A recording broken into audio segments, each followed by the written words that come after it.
ये इंदौर शहर हम सब और मैं मानता हूं कि इसमें जिम्मेवारी जनप्रतिनिधियों की सबसे ज़्यादा है, राजनीतिक पार्टियों की उससे ज़्यादा है और मीडिया जगत की भी उतनी ही जिम्मेवारी है कि यूनियन कार्बाइड का जो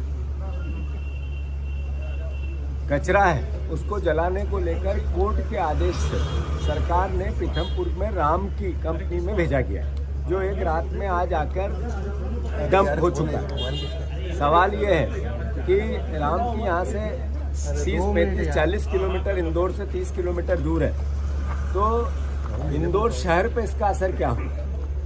तो जो मैं आप सबके सामने बात करने की कोशिश कर रहा हूँ, ये राजनीतिक फुट देने का इसके पीछे लॉजिक नहीं है।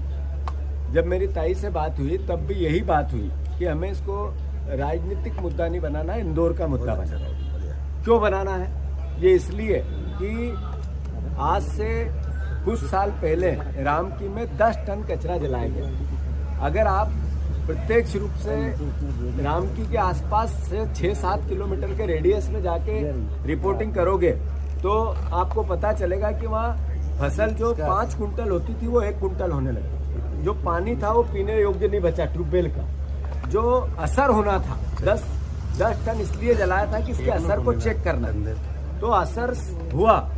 अब सवाल ये है कि इतना कचरा जलेगा या डिस्पोजल होगा या इसका किसी भी विधि से, वैज्ञानिक विधि से ये इसका डिस्पोजल होगा, स्वाभाविक है कि कम से कम असर हो, इसकी प्रयास सरकार करेगी। पर यशवंत सागर तालाब वहाँ से 27 किलोमीटर दूर, उस जगह से 27 किलोमीटर दूर, तो जब पानी का रिसाव 10 टन में 5 किलोमीटर 7 किलोमीटर के रेडियस को असर किया है, तो क्या यशवंत सागर में उसका रिसाव 1 साल में, 2 साल में, 5 साल में, 10 साल में होगा या नहीं होगा?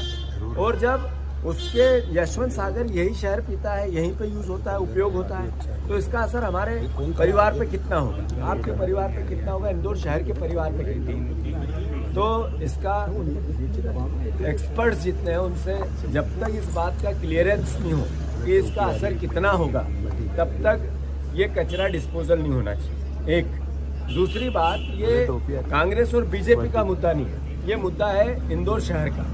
इसलिए मैंने कहीं से आग्रह किया, मैंने और भी जनप्रतिनिधियों से बात की, सारे हमारे जितने बीजेपी के आज चुनाव जीते हुए परिवार के साथी हैं उनसे भी कई लोगों से मेरी बात हुई और सबसे मैंने आग्रह किया कि इसको आप लोग आगे बढ़ के इसको थोड़ा डील करो। अभी मुख्यमंत्री जी ने भोपाल में इस पर अपनी बात रखी है और उन्होंने कहा कि हम जनता को समझाएंगे कि इसका असर नहीं होगा।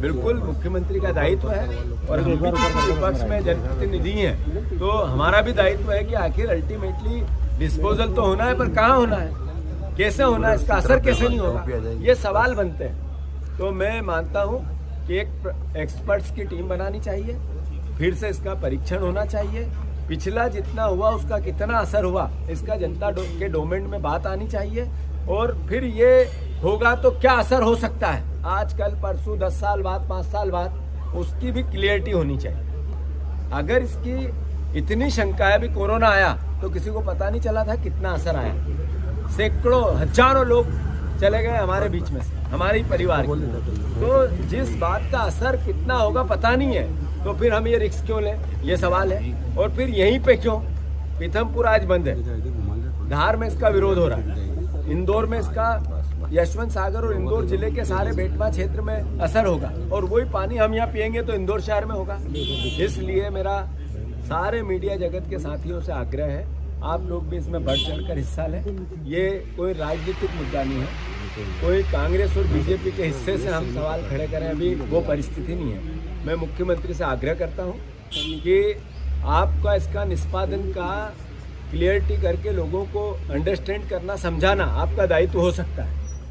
आदरणीय कैलाश विजयवर्गीय जी वहाँ के प्रभारी मंत्री है, वो धार में जाके समझा सकते हैं। आप यहाँ के प्रभारी मंत्री हैं, यहाँ पे बात कर सकते हैं। पर जब तक ये कचरा डिस्पोजल की प्रोसेस चालू नहीं हो, आपने डंप कर दिया एक रात में, जो गलत था। एक रात में डंप करना गलत था, क्योंकि वहाँ विरोध हो रहा था। मैं खुद भी गया था, ये पूरे एरिया में मैं खुद घूमा था। वहाँ आज जो बंद है इसमें भी मेरे भी निर्देश थे कि बंद कराओ, इसके पीछे केवल और केवल लॉजिक ये है कि आज समय चला जाएगा, डिस्पोजल कचरे का किसी न किसी रूप में हो जाएगा, फिर 10 साल बाद क्या आने वाली जनरेशन पूछेगी कि उस समय के जनप्रतिनिधि क्या कर रहे थे, उस समय के जनता क्या कर रही थी, हमारे पत्रकार बंधु क्या कर रहे थे, विरोध क्यों नहीं हुआ, तो फिर अपने आप को हम दोषी पाएंगे। तो ये आप सबको इसको राजनीतिक बनाना है।